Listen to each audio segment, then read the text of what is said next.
Bonjour à toutes et bonjour à tous. Donc aujourd'hui je vais vous faire c'est une nouvelle série de vidéos. Après les messages des divinités que je vais continuer certainement aussi.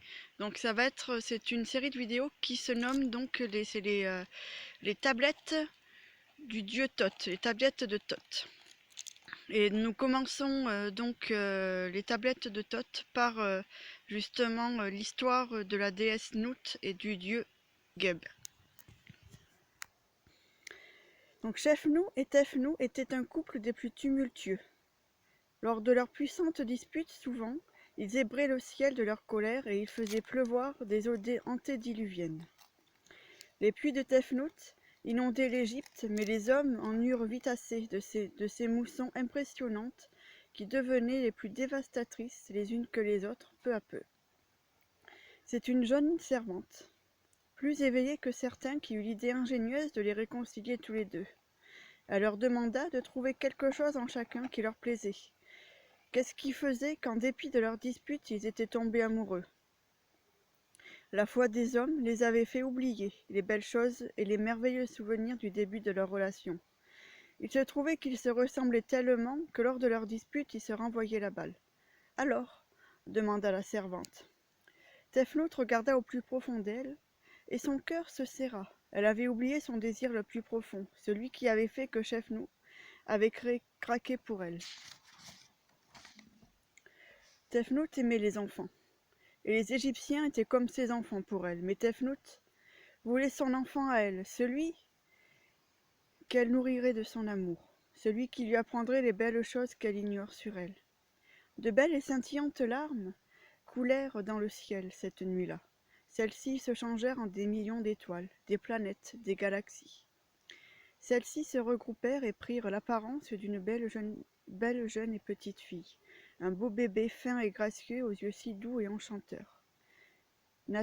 Naquit ensuite, grâce à l'abandon de Shefnu, le sable, qui grandit et devint une dune. C'est ainsi que l'histoire de Nut et de Geb commença. Nut était douce et son air mystérieux et lointain attirait les hommes les plus valeureux et les dieux les plus haut placés. Sa beauté était tellement saisissante qu'elle faisait pâlir le soleil qui ne cessait de vouloir l'atteindre indéfiniment jusqu'à ce que la nuit tombe pour pouvoir rien qu'une seule fois l'apercevoir. Ainsi sont nées les éclipses, lorsque la jalousie de Ra obscurcit la beauté et la lumière de la lune.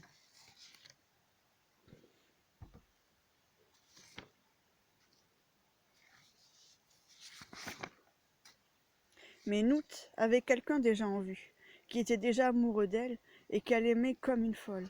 Son frère Geb, né de toute la colère de son père Shefnu. Geb se mêlait au vent pour aller rejoindre la poussière d'étoiles et la voie lactée qui était sa bien-aimée Nut. Mais un jour, par jalousie, Ra brilla si fort que le vent d'Amon ne se fit pas assez fort pour que Geb et Nut se rejoignent, ce qui rompit l'équilibre par conséquent de la biosphère. Du haut de sa tour, le dieu Thoth partit discuter avec Ra.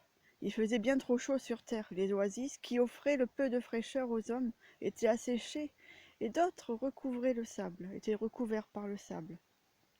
Désolé. Thoth était aussi sage que Ra lui était têtu et plein d'ego. Bien que Thoth avait de bons arguments, Ra, lui, ne démordait pas. Nut, la lumineuse, n'avait rien à faire avec Geb. Elle serait, selon lui, bien mieux qu'avec lui. Thoth s'épuisait. Lui qui n'avait pas l'habitude de se mettre en colère partit en furie. Cédant le ciel à Ra et à Nut. Mais Ra, qui voulait quand même montrer un visage bienveillant à la face du monde, octroya aux deux aimés 5 jours de vent et de fraîcheur. 5 jours pendant lesquels ils pourraient convoler en paix. 5 jours contre 360 après tout, c'était bien peu. Nut en pleurs partit voir ses parents et leur expliqua la situation. Tefnut dit alors à sa fille qu'elle n'oublie jamais, malgré la tristesse qu'elle éprouvait, l'amour qu'elle avait pour Geb. Tant qu'elle le gardait dans son cœur, gardait bien au chaud son amour pour lui, les 360 jours sans lui passeraient tellement vite que même ce que Ra pouvait lui faire subir ne gâcherait en rien sa lumière. Shefnu expliqua alors à son fils de toujours garder son regard vers le ciel, qu'il recevra les signes de l'amour de Sanout, et ainsi il ne loupera rien de son passage.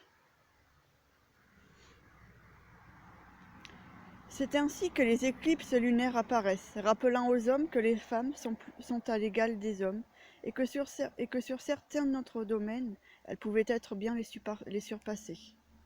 360 jours de course arrivèrent, mais Nout et Geb avaient les yeux chaque fois tournés l'un vers l'autre.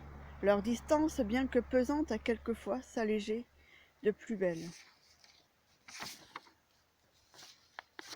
Tant et si bien que lorsque le 361e jour arriva, l'amour qu'ils avaient l'un pour l'autre et leurs désirs ne furent que plus puissants.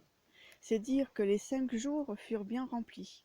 Le temps, dit-on, s'arrêta à chaque fois que Nout et Geb se rejoignaient, et de la première union naquit la belle et puissante et radieuse Isis, que nous verrons dans une prochaine histoire. Merci beaucoup d'avoir suivi ma vidéo, et à bientôt.